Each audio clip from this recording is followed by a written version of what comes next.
Glória a Deus.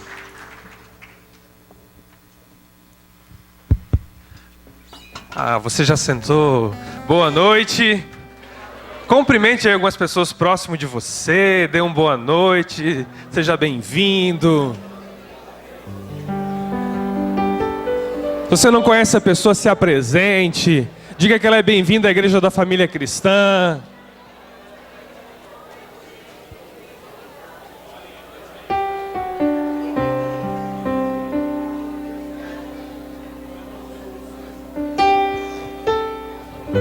A Igreja da Família Cristã adora receber visitantes, convidados. Se sinta muito bem-vindo.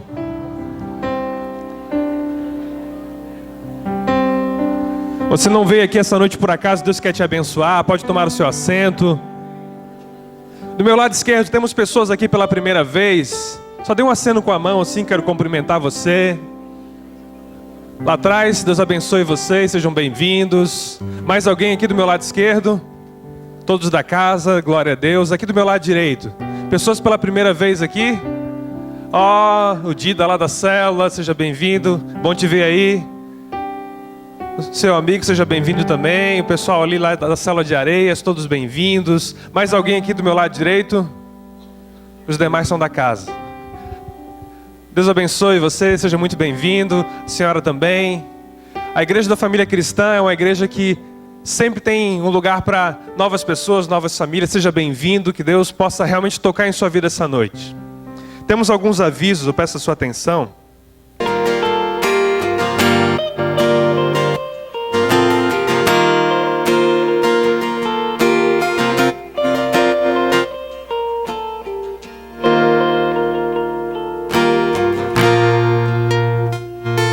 Agora eu peço que você se coloque em pé. Essa é a 6ª semana. E eu creio que para muitas pessoas esse jejum, essa campanha foi bênção. E hoje eu quero convidar você que está nesse propósito a vir à frente. Vamos selar diante de Deus essa aliança, esse compromisso. Em nome de Jesus, venha. Você que está fazendo a campanha, você que está fazendo esse propósito diante do Senhor, de buscar um avivamento, de pedir a bênção sobre a sua família, sobre a sua vida. E você que essa noite que precisa de um milagre, precisa do toque do Senhor, de uma cura. Você que precisa de uma intervenção que só Deus pode fazer na sua vida. Em nome de Jesus, vem à frente também. Queremos orar por você, queremos abençoar a sua vida. Em nome de Jesus, vem aqui à frente. Vamos chegar mais próximo aqui, vamos dar mais espaço para o pessoal do corredor.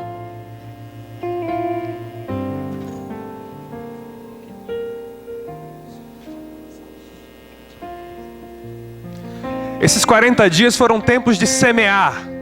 Você semeou no mundo espiritual a sua fé, o seu compromisso, as suas orações. As suas orações são como incensos que subiram à presença de Deus. E nenhuma delas foi desperdiçada. E no momento certo, aquilo que você pediu, aquilo que você buscou, aquilo que você almejou diante do Senhor vai ser derramado sobre a sua vida. Alguns vão receber isso até sexta-feira, no final dos 40 dias. Outros vão receber até o final do ano e outros no ano que vem. Mas aquilo que você semeou no mundo espiritual diante do Senhor, por meio desse jejum, por meio das orações, por meio desse propósito, não passa desapercebido diante de Deus. Ele olhou para cada oração, para cada lágrima, para cada pedido que você fez. E a palavra fala em Mateus 7, 7 e 8. Peçam e será dado, busquem e encontrarão, batam e a porta será aberta, pois todo o que pede recebe, o que busca encontra, e aquele que bate a porta será aberta. Você vai encontrar aquilo que você buscou, a porta que você procurava que seria aberta, ela vai ser, aquilo que você pediu você vai receber em nome de Jesus. Coloque a mão no seu coração. Você que está aí, não veio aqui à frente, coloque a mão no seu coração. Não sei o que você precisa, não sei o que você necessita. Feche os seus olhos nesse instante. Clame ao Senhor, comece a falar com seus lábios. Aquilo que você precisa, aquilo que você necessita, declare. Fale ao Senhor. Eu quero ouvir você orando, eu quero ouvir a sua oração. Declare, fale. Entregue ao Senhor a sua petição em nome de Jesus. Vamos orar, igreja, ore. Ore. Vem Espírito Santo em nome de Jesus. Vem Espírito Santo em nome de Jesus. Atende o clamor da tua igreja, atende o clamor dos teus filhos e das tuas filhas.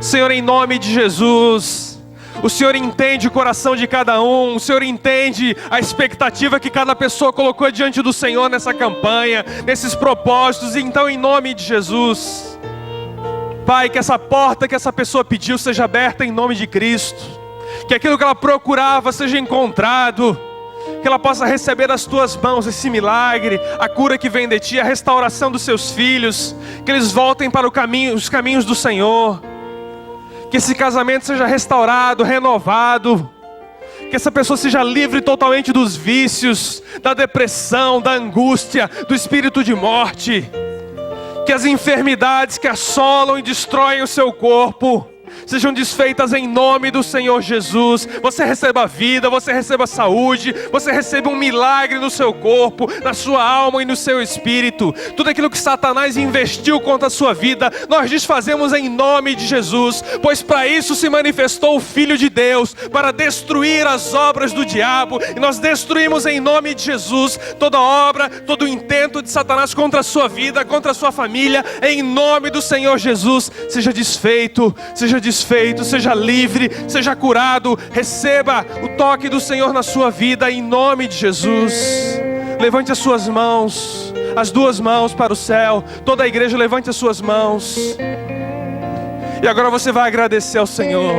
Agradeça ao Senhor por aquilo que Ele tem te dado, aquilo que Ele já tem te abençoado. Ele já ouviu a sua oração, Ele já ouviu a sua prece, Ele já ouviu aquilo que você precisa, Ele já está agindo em seu favor. Enquanto você agradece, enquanto você clama, anjos estão sendo enviados na sua casa, na sua família, nos seus negócios, aonde você não pode ir. Os anjos do Senhor estão indo agora.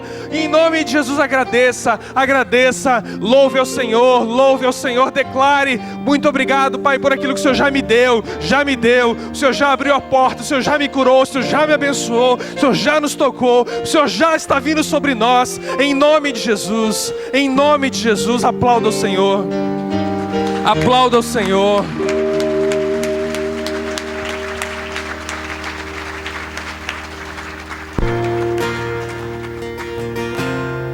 Quem sente que Deus já abençoou você nesses 40 dias?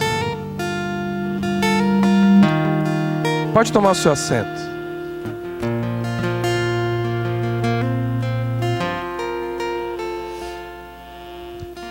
Mesmo que você não veja,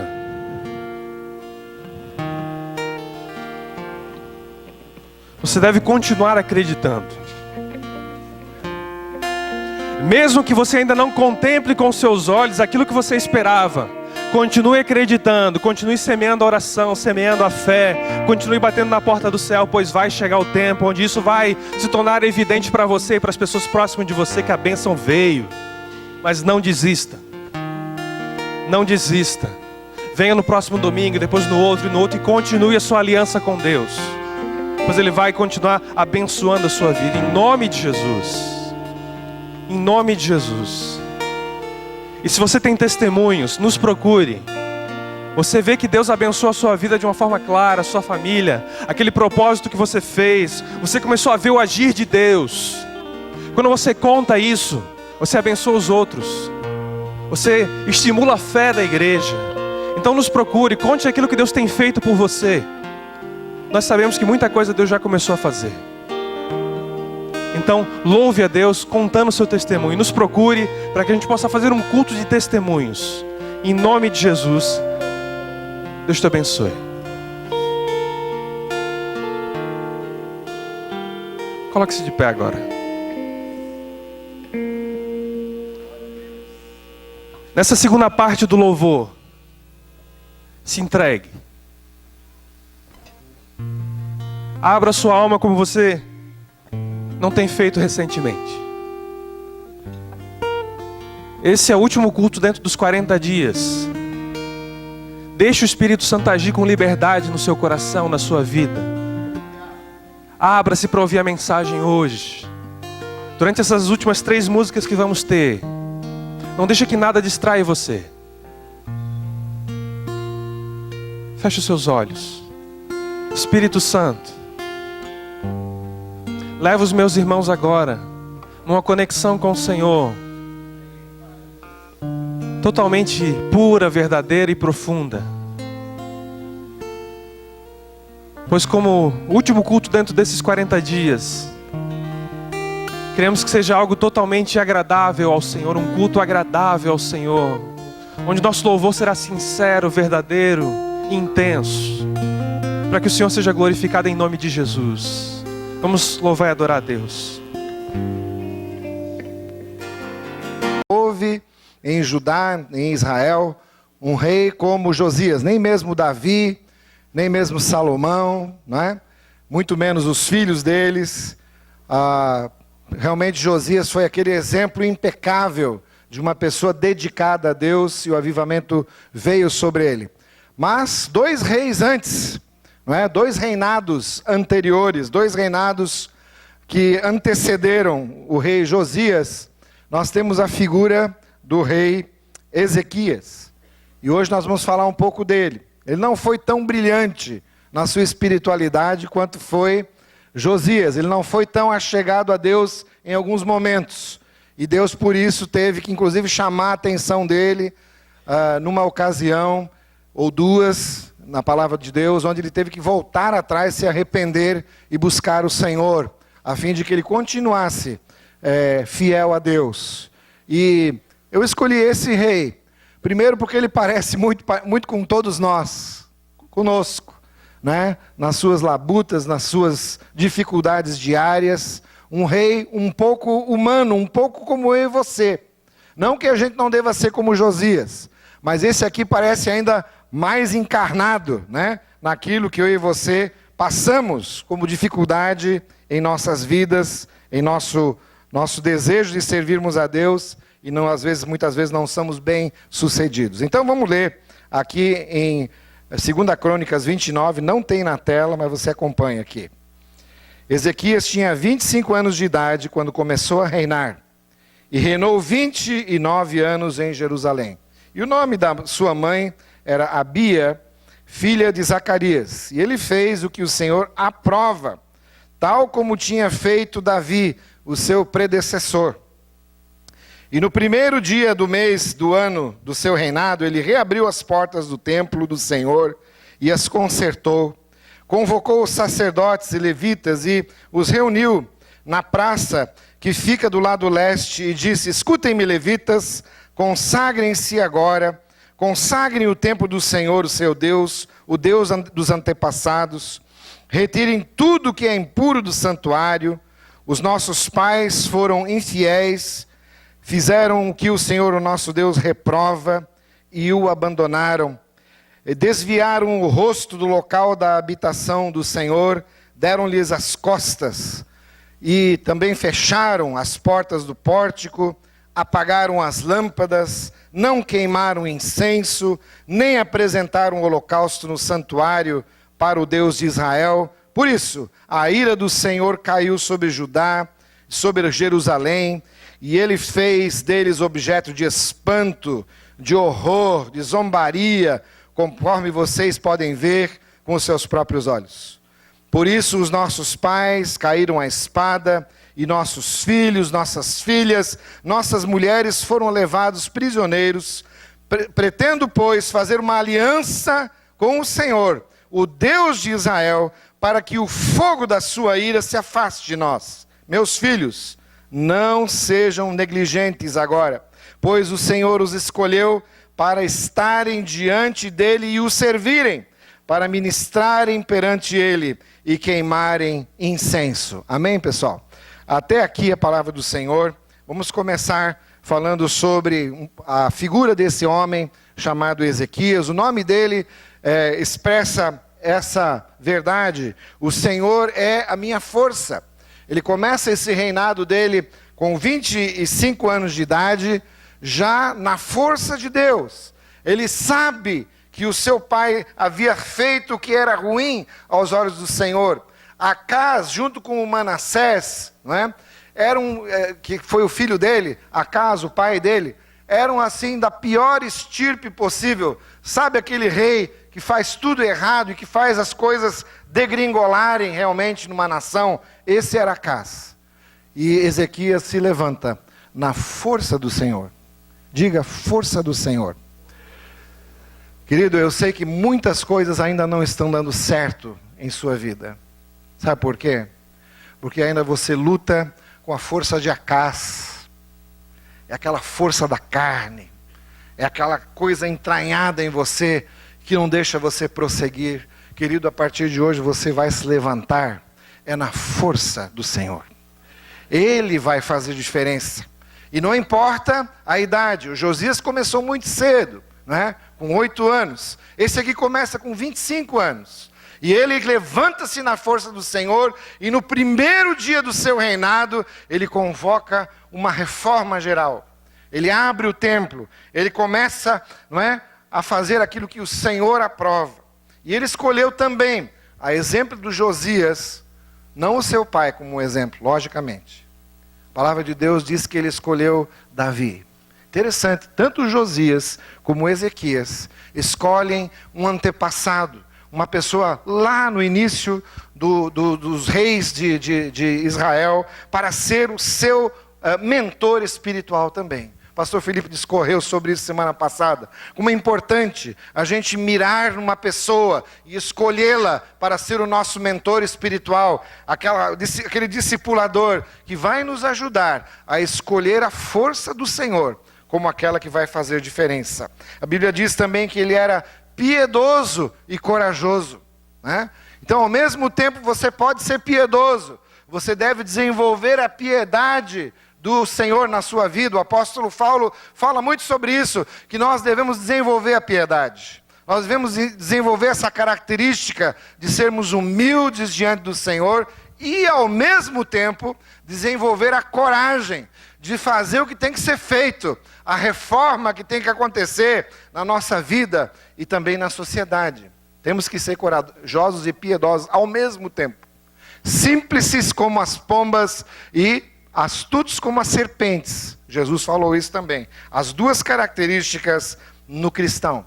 E também nos fala que esse homem, Ezequias, era bom, faz o que é correto e principalmente ele é fiel a Deus até a morte. E no seu reinado, não acontecem grandes tragédias nacionais, há uma restauração de muita coisa boa na vida de Judá.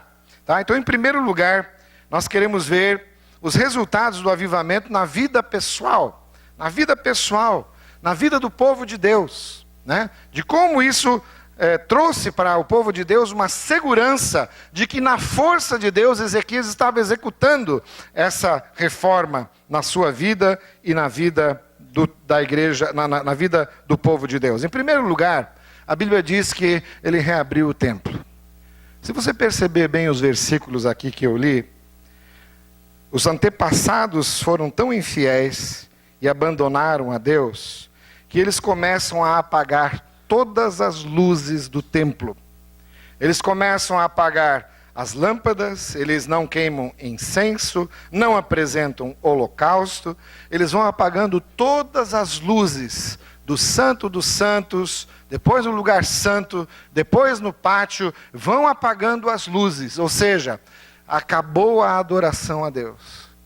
Você sabe quando não está em avivamento, quando não está agindo na força do Senhor, você começa a apagar a luz da palavra, você começa a apagar a luz da adoração e do louvor, você começa a apagar todas as luzes daquilo que um dia lembrou a santidade de Deus na sua vida. Você vai começando a definhar, querido. E por fim, depois de todas as luzes apagadas, e quando o último sacerdote e levita deixaram o templo, alguém fechou a porta e cerrou com um ferrolho, fechou as chaves e possivelmente jogou-as fora, ou em algum lugar para ser esquecido. Ou seja, aquilo que antes era maravilhoso, o templo de Salomão, aquele lugar esplendoroso onde o Senhor habitava, na verdade estava escuro, fechado, vazio. E todo tipo de idolatria trazida por Acás, começou então a causar no povo de Israel esse distanciamento, a começar pelos líderes espirituais do seu povo.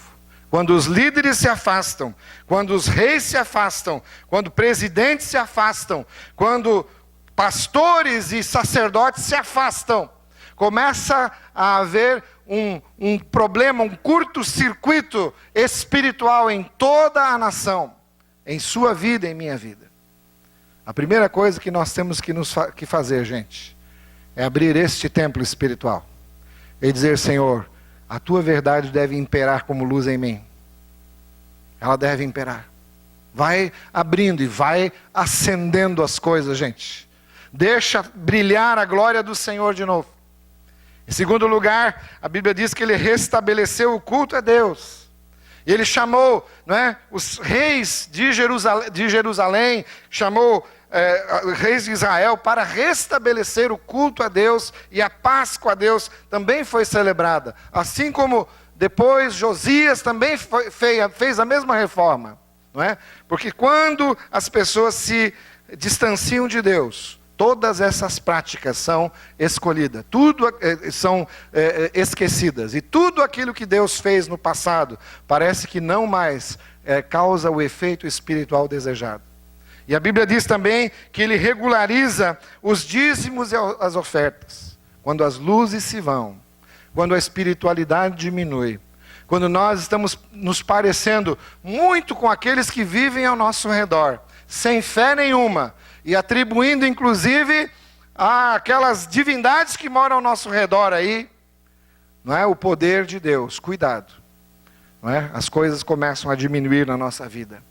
Os dízimos e ofertas já não eram mais entregues naquela época. E ele disse que nós vamos restaurar, vamos abrir tudo aqui e vamos trazer novamente os dízimos das ofertas ao Senhor. E a Bíblia diz que eles trouxeram tanto que sobejou, eles começaram a ajudar as pessoas pobres da nação, começou a ter, né, de novo, missões naquela época. Foi tudo isso feito porque alguém abriu a sua vida para Deus e começou a agir na força do Senhor. Amém? Em segundo lugar, havia um maior desejo de andar com Deus. Quando você começa a acender as luzes da adoração, do louvor, começa novamente a colocar a mão no bolso e contribuir e ajudar a obra de Deus, haverá em você como resultado, querido, um maior desejo de andar com Deus. O grande problema do ser humano sempre foi esse, não é? Desde Adão e Eva era: vou andar com Deus ou vou andar em rebelião a Deus?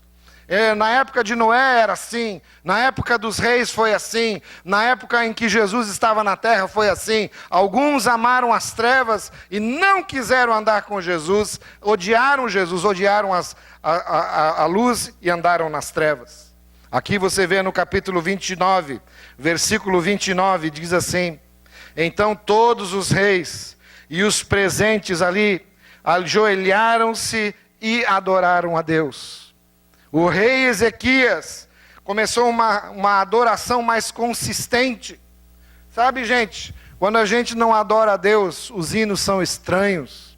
A gente não entende mais essa linguagem espiritual. Nós parecemos gente de outro planeta, cantando músicas que muitas vezes a gente nem entende o que está falando.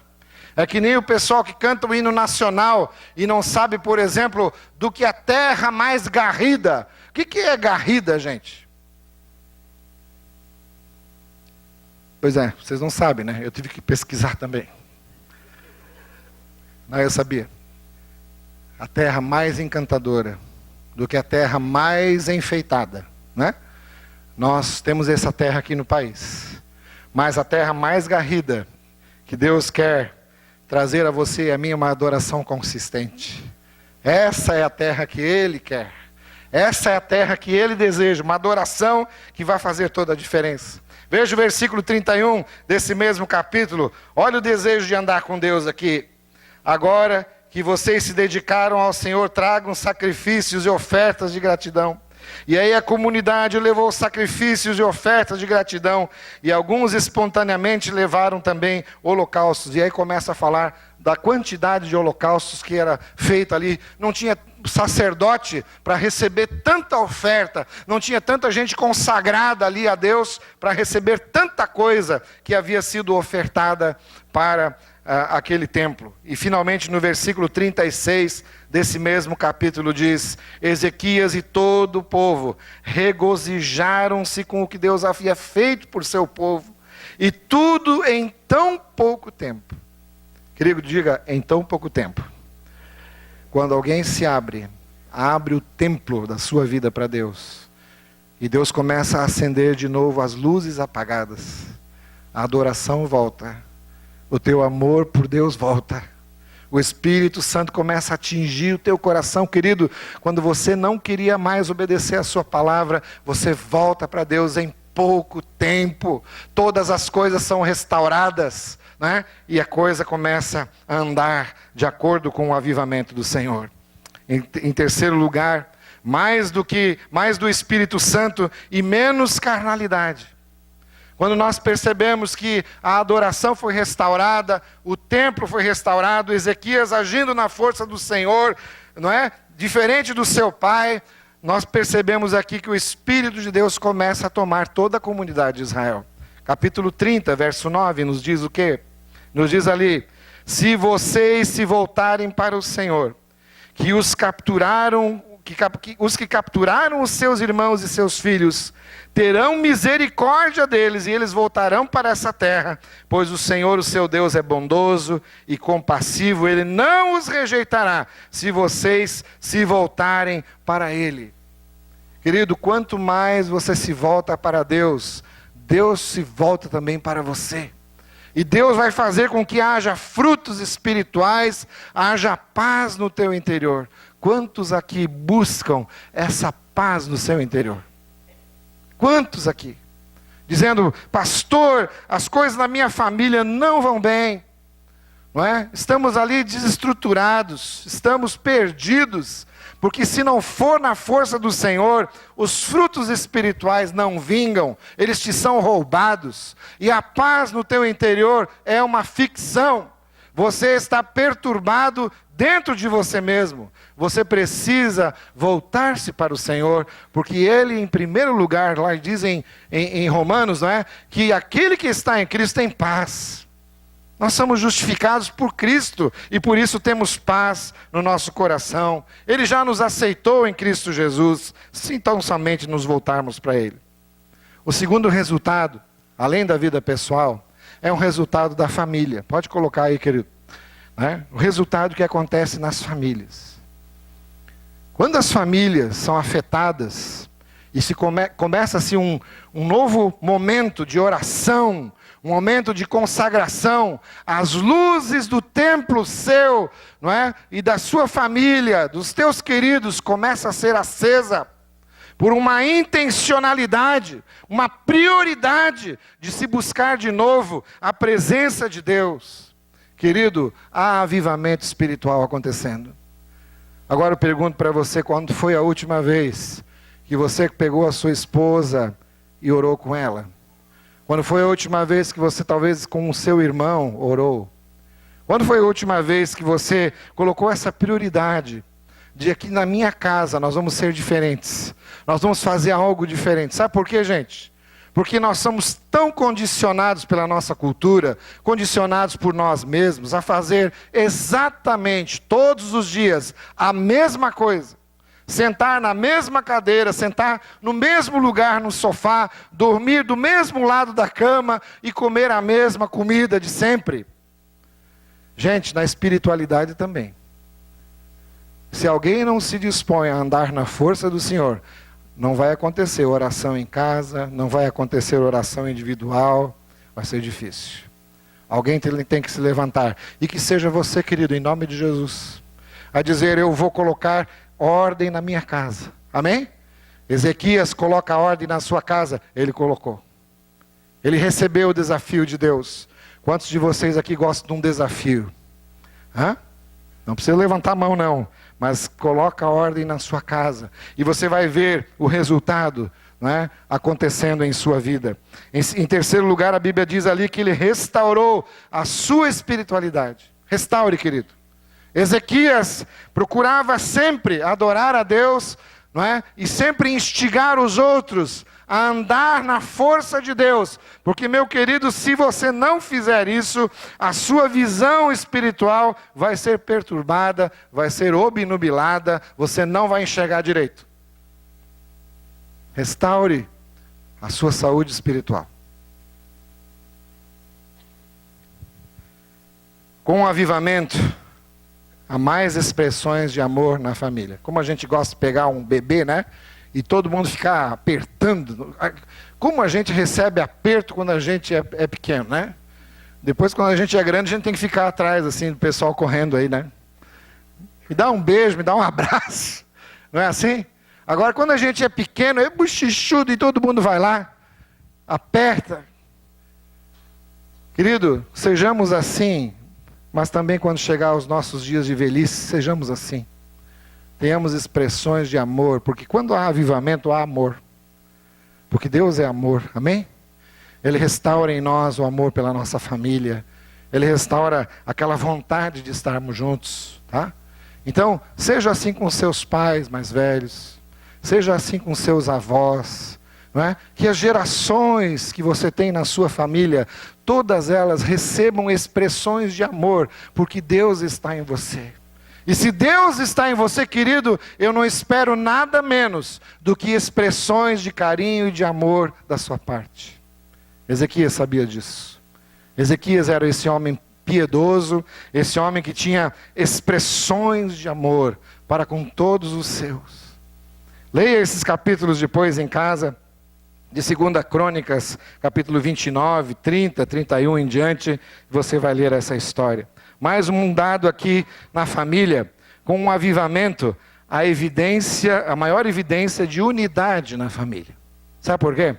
Quando nós estamos debaixo da força de Deus, quando nós estamos debaixo da visão de Deus, nós começamos a nos unir. É que nem os pinguins, não é? Que quando dão vida para os seus pinguinzinhos ali na Antártica, não é? Lá no Polo Norte, ou no Polo Sul, não importa, eles têm que fazer assim aquela cerca de pinguim, com os pinguinzinhos tudo no meio ali tentando se esquentar. Essa é a unidade que nós aprendemos na natureza. E essa é a unidade espiritual que nós também devemos ter como resultado de um avivamento espiritual. Queridos, quando há uma intenção do nosso coração de andar na força de Deus, de andar na força do avivamento, algumas coisas serão restauradas no seio da sua família. É unidade. É você olhar para a sua esposa, olhar para os seus filhos e sentir, estamos na mesma vibe. Vai acontecer coisa legal aqui em casa, porque esposo respeita a esposa, vice-versa. Há diálogo com os filhos, nós vamos nos manter na unidade. Ezequias conseguia isso no meio do povo de Israel. As pessoas andavam em unidade. Em terceiro lugar, vai haver resultados na igreja, no meio do povo de Deus. Amém, pessoal? Na igreja também, não é só nos cultos, mas também nos cultos, também nas nossas reuniões familiares. O que vai acontecer? Capítulo 30, versículo 26, nos diz o que aconteceu nos dias de Ezequias. Diz assim: houve grande alegria em Jerusalém, pois desde os dias de Salomão, o filho de Davi, o rei de Israel, não havia acontecido algo assim naquela cidade. Gente, nós estamos vendo começar um novo capítulo aqui em São José. E você sabe o que eu estou falando. Essa semana o pastor Lemos veio me visitar, a gente se abraçou, orei por ele e disse, nós vamos começar a inaugurar uma história para a honra e glória de Deus, não por soberba, mas porque sabemos que Deus está trazendo para nós um tempo onde nós, como igreja, temos que nos levantar na nossa cidade e realmente proclamar que há uma solução em Cristo Jesus. Por isso, a alegria genuína desceu sobre eles quando eles voltaram-se de todo o coração e começaram a andar na força do nosso Deus. Queridos, a primeira coisa que eles fizeram, Tá? Depois de uma celebração de 14 dias no templo, 7 dias, depois eles ficaram mais 7, pediram para ficar, e ali todo mundo junto, reunido, sem fazer força, saíram dali, se despediram de Ezequias e foram para suas cidades. Por onde eles passavam, eles catavam tudo que era ídolo, tudo que era poste ídolo, tudo que fora feito anteriormente por Acás, e queimavam tudo, entregavam tudo para ser queimado e lançavam fora os seus ídolos. Querido, é assim que acontece quando a igreja está cheia do Espírito Santo. Os nossos ídolos secretos vão sendo, vão sendo colocados para fora, vão sendo despojados, vão sendo colocados para longe de nós. Querido, é assim um avivamento espiritual na igreja do Senhor Jesus. É um compromisso sério com Deus. Ezequias conseguiu extrair isso dos seus líderes, a sua liderança foi assim, não é? E o povo acompanhou. O povo acompanhou tão seriamente, que nunca houve desde os dias de Salomão, algo parecido em Israel. Fazia muito tempo que eles não tinham mais experimentado isso como povo. A igreja também fará novos discípulos. E a minha pergunta sempre para você é: onde está o seu discípulo? Onde está aquela pessoa que você está influenciando para Cristo? Pelo menos você está orando por alguém? Amém? Você só vai ter um discípulo na medida que você orar por uma pessoa. Você não terá discípulo sem orar por ele primeiro.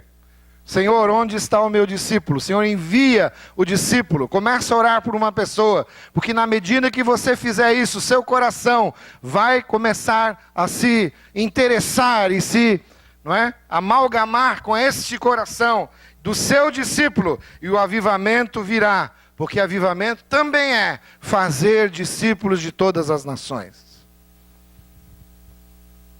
Minha irmã não tinha chamado pastoral, mas a minha irmã está começando a pregar também, e casou-se com um pastor, e ela agora está virando pastora. E a gente olhando para ela assim, diz assim, mas parece que a Elizabeth jamais seria uma pastora. E Deus está levantando ela e a sua família. E eu louvo a Deus, porque avivamento nos move a fazer discípulos para Jesus, para fazer discípulos das nações. E ali havia uma escassez tão enorme nos dias de Ezequias, de sacerdotes, de levitas, que ele, o próprio Ezequias, teve que escrever salmos. Ele escreveu alguns salmos. Ele teve que ensinar levita, ele teve que ensinar sacerdote o seu ofício, um rei, porque eles tinham esquecido. Gente, basta uma geração esquecer-se de Deus, que a gente não sabe mais cantar, não sabe mais ler a Bíblia, não sabe nem onde é que é a igreja.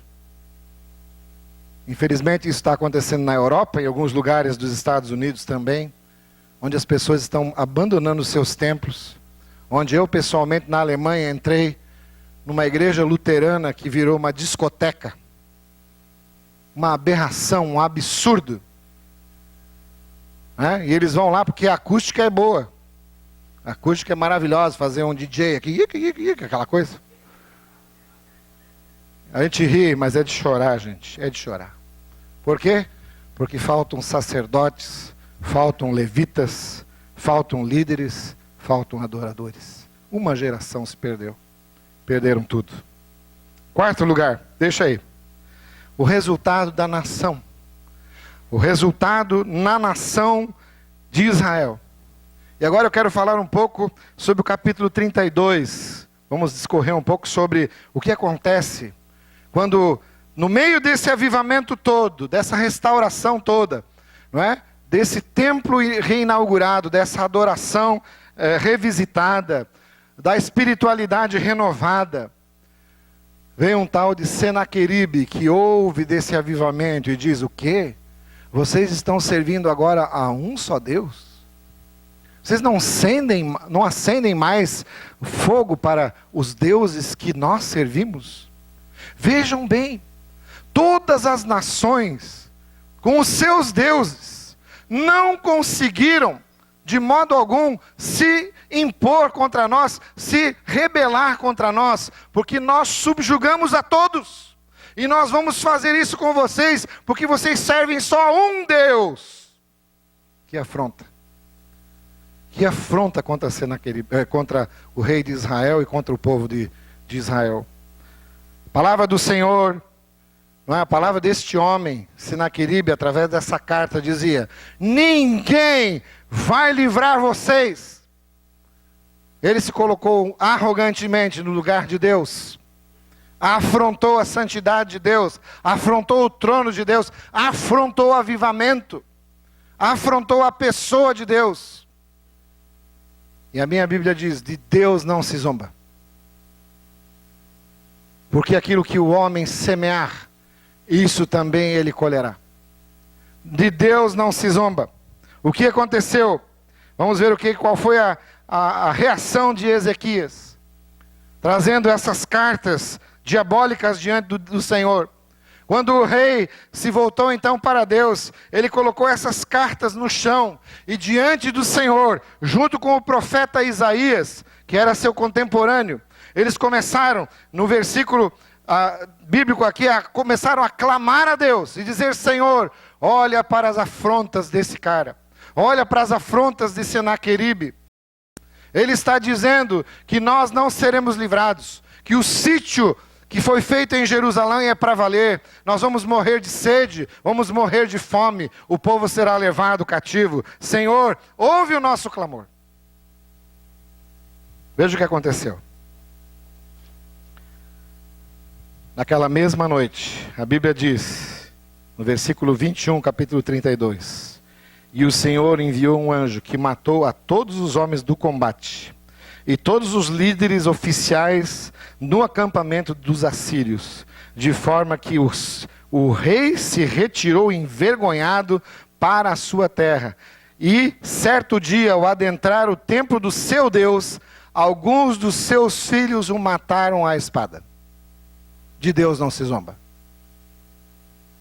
De Deus não se zomba. Jamais diga: Deus não está fazendo nada, Deus não me ouve, Deus não me atende, vou experimentar outras coisas por aí. Querido, isso é uma afronta ao Senhor, à santidade, ao trono dele. Querido, se nós não andarmos na força do Senhor, nós seremos envergonhados. Deus vai nos envergonhar. A pior coisa, querido, é que você que já saiu da igreja e agora volta, muitas vezes já passou por essa sensação. Graças a Deus que Ele te preservou, que você está aqui hoje, levantando a cabeça e dizendo: Senhor, obrigado por me dar essa chance de estar diante de Ti de novo. Glória a Deus por isso. Mas quantas pessoas, a exemplo de Senaqueribe, são envergonhadas pela mão de Deus, são envergonhadas pelo poder de Deus. Querido, há um só Deus nesse mundo. Há um só Deus que sustenta o universo na palma das suas mãos. E se Ele faz isso, Ele vai sustentar você também.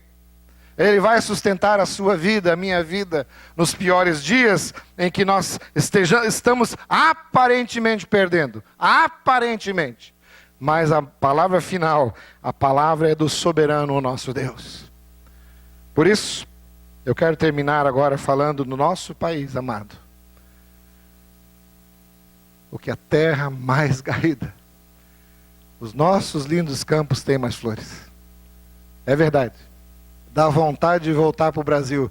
Quando você viaja para qualquer nação desse mundo, dá vontade de voltar para a nossa terra, porque a terra é a mais bonita, é a mais generosa, é a mais frondosa, é tudo superlativo no país, até o roubo. Tudo é superlativo no nosso país. Até a nossa decadência, ela é superlativa. Mas, meus irmãos, Deus está fazendo um mover em nossa terra.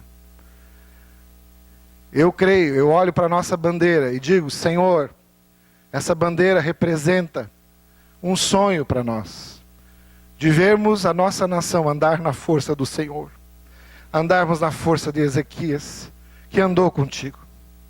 E quando nós olhamos para isso, nós vimos que esse Ezequias também teve o seu momento de fraqueza. A Bíblia diz que quando ele foi liberto de Senaqueribe, o seu coração começou a se encher de orgulho, porque as nações estrangeiras vinham para Senaqueribe e diziam assim: me conta aí como é que foi esse negócio? Como é que foi essa libertação? Como é que aconteceu isso? E o coração de Ezequias se enchia de orgulho. Tipo assim, contando, não, realmente, aqui é o servo do Senhor que resolve todas as paradas, não é? Tem aquilo aí. A pessoa começa a se exaltar, porque Deus fez alguns milagres com você, e você acha que você é o cara. Você é o carinha, Jesus é o cara. Tá? Você não é nada. Quem é Jesus. Jesus é. É Ele em você, a esperança da glória. E aí Deus visitou Senaqueribe com doença. E ele fez aquela famosa oração. Ezequias foi, né, acometido de doença. E a palavra do Senhor diz que ele então se humilha. Ele vai diante do Senhor. Ele conhecia Deus. Eu sei que você e eu podemos falhar com Deus algumas vezes. Eu sei que a gente pisa na bola. A gente é como Ezequias. E às vezes o orgulho abate-se, não é? Se coloca entre nós e Deus. E aí a Bíblia diz que aquele que se humilhar será exaltado, e aquele que se exaltar será humilhado. Por isso, cuidado com a forte mão de Deus, Ele vai te humilhar. Não tem jeito. E Ele nos coloca em situações onde nós precisamos de novo, de nos humilhar e ser curados pela sua forte mão. Por isso, gente, vamos orar pelo país, daqui a pouco. Nós vamos fazer essa oração e pedir que o avivamento chegue. Algumas coisas já estão acontecendo. Essas últimas eleições aí já estão falando muito alto em todo o país. Mas tem coisa que nós precisamos fazer ainda e nos arrepender diante do Senhor. Terminando. Além de ser um país renovado por Deus, naquela época de Ezequias, eu sonho com um resultado do avivamento nacional. Que nós não sejamos uma nação que sempre tem que perder para os Estados Unidos em tudo. Nós queremos enviar mais missionários que os Estados Unidos. Nós queremos enviar, não é, mais gente comprometida com Deus para as nações. Vamos enviar nossos filhos. Vamos enviar aquelas pessoas que diante do Senhor estão hoje, dizendo, Senhor, me manda para as nações. Sabe por quê? Porque as portas estão se fechando para os americanos. A maioria das nações não gosta de americano. Infelizmente. Porque o Deus que eles pregam parece que tem olhos azuis, né? É louro. Mas quando qualquer brasileiro chega em qualquer nação, vestindo a camisa verde e amarela, falando de Pelé, Ronaldinho, pega uma bola e começa num campo baldio lá jogar uma bola, a garotada vem. E você vê missionários assim trabalhando e ganhando pessoas para Jesus. Temos o exemplo da irmã Érica, que está lá no Timor-Leste. Talvez vocês tenham recebido aí notícias dela, no Timor-Leste. Ela é irmã do Erickson, que aqui está. E ela está com a sua família toda pregando o evangelho nesse pequenino lugar, lá na Indonésia, perto da Indonésia, Timor-Leste, pregando o evangelho com uma bola. Seu esposo faz lá time de futebol, as pessoas começam a ir à igreja e começam a receber Jesus. O avivamento vai chegar lá também. Mas assim, o nosso país é chamado por Deus a realmente levar mais missionários que americano nos últimos tempos para Cristo Jesus. E terminando, o que vai acontecer? Nós alcançaremos as nações para Cristo.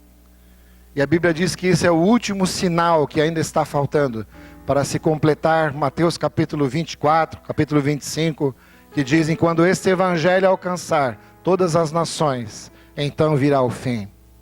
Então virá Jesus. Senhor Jesus, Maranata, vem, Senhor Jesus. Mas antes da tua vinda, antes de o Senhor vir para nós, vir nos buscar, nos arrebatar, quem sabe. Senhor, que nós possamos ver na nossa nação brasileira. E eu peço a todos os brasileiros aqui para se levantar em nome de Jesus agora. E levantar a sua mão para a nossa bandeira nacional. Querido, isso é muito sério. Muito sério. Senhor, nós tivemos anos terríveis, Pai. Anos de grande sufoco espiritual. Anos de grande opressão econômica. Anos de grande agitação política. Mas Deus, nós como brasileiros erguemos a nossa mão.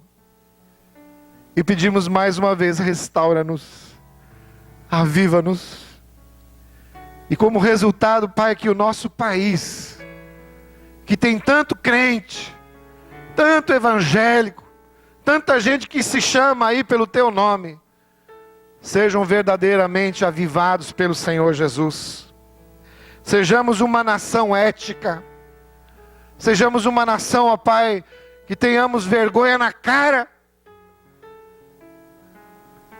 Uma nação, Senhor, cujos governantes sejam como Ezequias, humanos sim, mas também aqueles que se ajoelham, que pedem perdão pelos pecados nacionais, e que são exemplos, Senhor, de retidão, de vida com Deus, e cujo resultado vai trazer, ó Pai, a paz, a unidade nacional.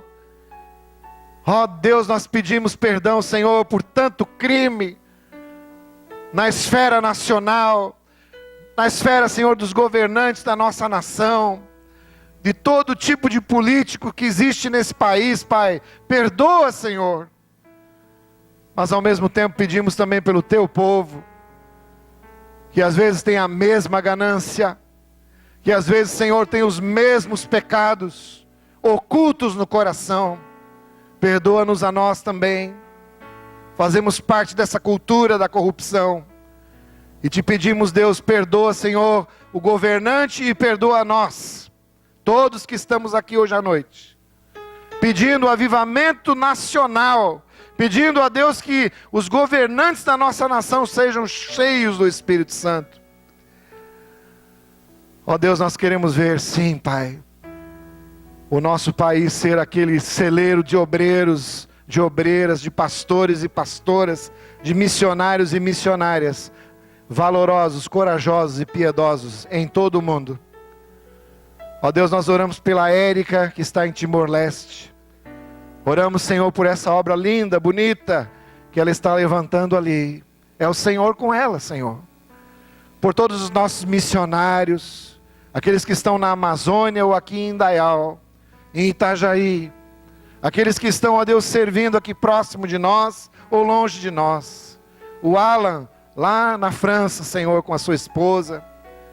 Deus, tem tanta gente, Senhor, que diz: Pai, me leva às nações e traz as nações de volta para Ti, Senhor. Ó Deus, nós oramos pedindo nesta noite também. Traz os nossos discípulos, Senhor.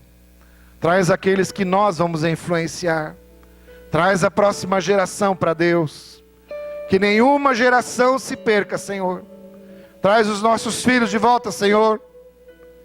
Traz os nossos irmãos de volta, Jesus. Ó, nós clamamos, Senhor, e pedimos perdão por todos os irmãos que se afastaram, as pessoas que estão, ó Deus, talvez aí zombando de Ti, ó Deus, fazendo de conta que o Senhor nunca existiu em suas vidas. Perdoa, Senhor, perdoa, por favor. Restaura esses templos, abre as portas. Oh Deus, acende todo tipo de luz espiritual em nossas vidas.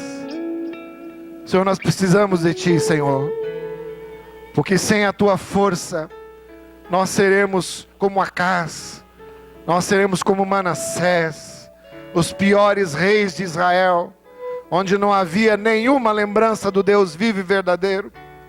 Mas nós queremos ser como Josias, nós queremos ser como Ezequias, gente fiel e comprometida com o Senhor Jesus. E antes de você sair daqui nessa noite, eu queria que você colocasse de novo a mão no seu coração e começasse a fazer alguns compromissos com Deus outra vez. Quem sabe você vai ter que confessar o seu pecado hoje à noite para Deus. Quem sabe você vai ter que restaurar algumas coisas no âmbito da família. Quem sabe você terá que pedir perdão ao seu esposo ou à sua esposa. Quem sabe você terá que pedir perdão aos filhos ou vice-versa. Faça uma oração a Deus agora, enquanto você ouve esse fundo musical, para te elevar ao Senhor, para elevar o teu coração a Deus. Faça uma oração aí ao Senhor e faça alguns compromissos com Ele nessa noite. Aviva-nos, Senhor. Aviva-nos, Pai. Todos orando, todos orando. Ninguém se mexe.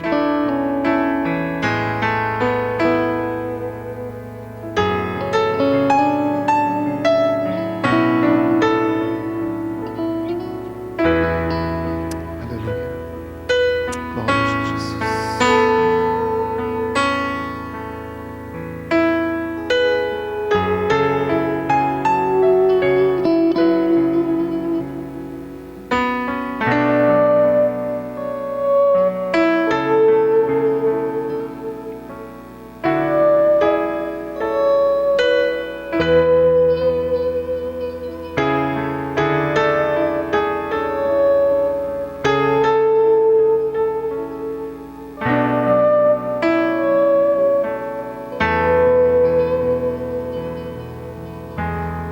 Pastor Felipe começou esse culto dizendo que as orações sobem como um incenso e vão enchendo a medida das orações junto a Deus, e de lá elas voltam com um poder tremendo para abençoar a terra.